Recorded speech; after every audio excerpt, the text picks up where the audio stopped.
அனைவருக்கும் வணக்கம். ராமநாதபுரம் சமஸ்தான மன்னர் செல்லமுத்து விஜய ரகுநாத சேதுபதி சக்கந்தி முத்தாளின் மகளாக 1730 பிறந்த வீரமங்கை வேலுநாச்சியார் தன்னுடைய 16வது வயதிலே சிவகங்கை சீமை மன்னர் முத்து வடுகநாத தேவரை மணந்தார். 1750 பிரிட்டிஷ் ஏகாதிபத்திய படைகளுக்கு எதிராக காளையார் கோவிலிலே நடைபெற்ற போரிலே முத்து வடுகநாதர் இவரது கணவர் உயிர் பறிக்கப்பட்டது. மாமன்னர்கள் மருது பாண்டியர்களின் உதவியினால் வீரமங்கை வேலுநாச்சியார் தப்பிச் சென்று காடு மலைகளிலே தலைமறைவாக அலைந்து திரிந்து ஆதரவாளர்களை திரட்டி அவர்களுக்கு போர் பயிற்சி அளித்து 5000 குதிரைப்படை வீரர்களுடன் துப்பாக்கி பீரங்கிகளுடன் பிரிட்டிஷாரை எதிர்த்து போரிட்டு சோழவந்தானிலே தொடங்கி சிலைமான், திருப்பவனம், முத்தனேந்தல், மானாமதுரை ஆகியவர்களை இந்த ஊர்களை எல்லாம் அடுத்தடுத்து வென்று தன் ராஜ்யத்தை மாமன்னர்கள் மருது பாண்டியர்களின் துணையோடு மீட்டெடுத்து ஆட்சி செய்தார்கள். வீரமங்கை வேலுநாச்சியார் தன் 66வது வயதில் 1796 இதே நாளிலே வீரமங்கை வேலுநாச்சியார் மறைந்தார்.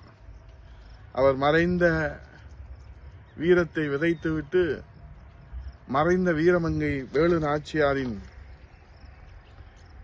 நினைவு நாளிலே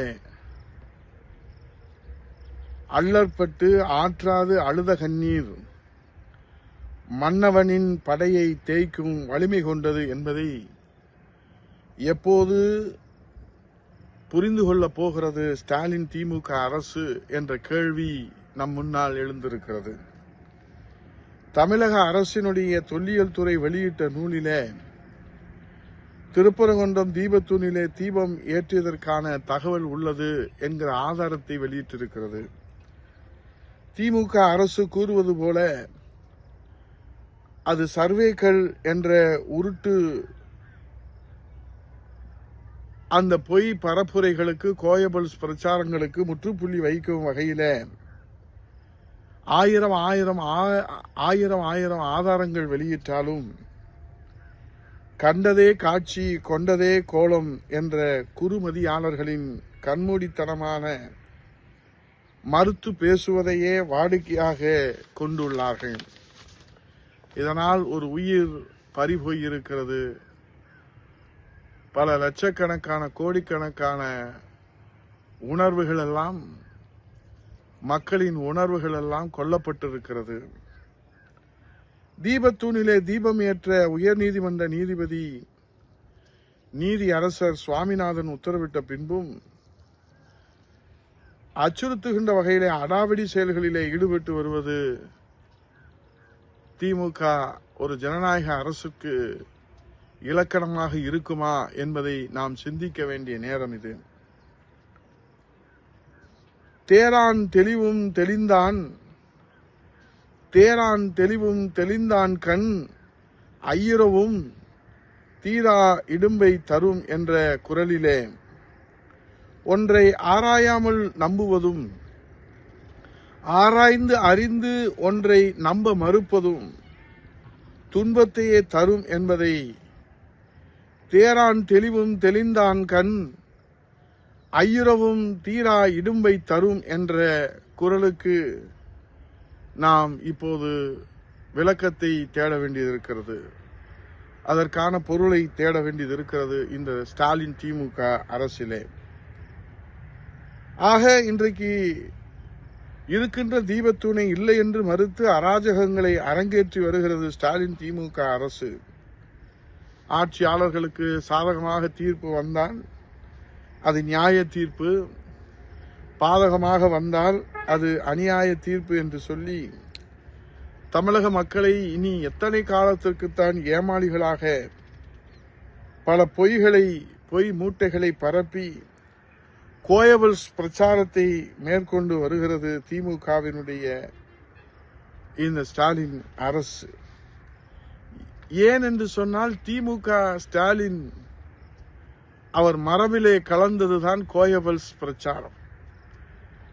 பேரறிஞர் அண்ணாவின் மறைவுக்கு பிறகு தன் குடும்ப வாரிசு நிலைநிறுத்துவதற்காக கலைஞர் கையிலே எடுத்த கோயபல்ஸ் பிரச்சாரத்தை ஸ்டாலின் கையிலே போர்வாளாக கொடுத்து சென்று இப்போது துணை முதலமைச்சர் உதயநிதி ஸ்டாலின் அவரிடத்திலே கோயபல்ஸ் பிரச்சாரம் என்கிற திமுகவின் மரபு வழி வந்த அந்த பொய் பிரச்சாரத்தை போர்வாளாக இன்றைக்கு வழி வழியாக பரம்பரையாக மரபு வழியாக அவர்கள் பயன்படுத்துவதனுடைய வெளிப்பாடுதான் இங்கே தீபத்தூண் விவகாரத்திலே வெளியிடப்படுகிற கோயபல்ஸ் பிரச்சாரம்.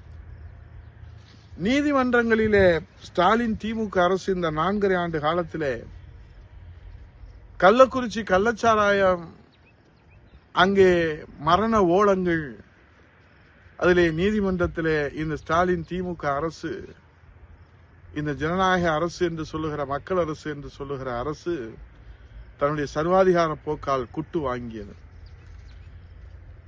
இப்படி தொடர்ந்து நீதிமன்றங்களிலே அது எஸ்ஐஆர் திருத்த பணியாக இருந்தாலும் சரி, பல்வேறு நிலைகளிலே நீதிமன்றங்களுடைய குட்டுகை பெற்றதற்கு பிறகும் இந்த திமுக ஸ்டாலின் அரசு பாடம் கற்றுக்கொள்ளவில்லை.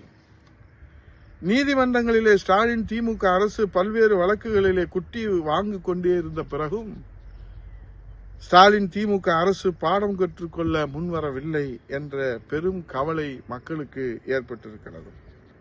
தினசரி கொலை, கொள்ளை, கற்பழிப்பு, பாலியல் பலாத்காரம், ஆள்கடத்தல், போதைப்பொருள் நடமாட்டம் என்று, நில அபகரிப்பு என்று அராஜகங்கள் நடைபெற்றுக் கொண்டிருப்பதை மூடி மறைப்பதற்காக, மடைமாற்றம் செய்வதற்காக இன்றைய ஸ்டாலின் திமுக அரசு கையிலே எடுத்திருக்கிற போர்வாள் தான் கோயபல்ஸ் பிரச்சாரம்.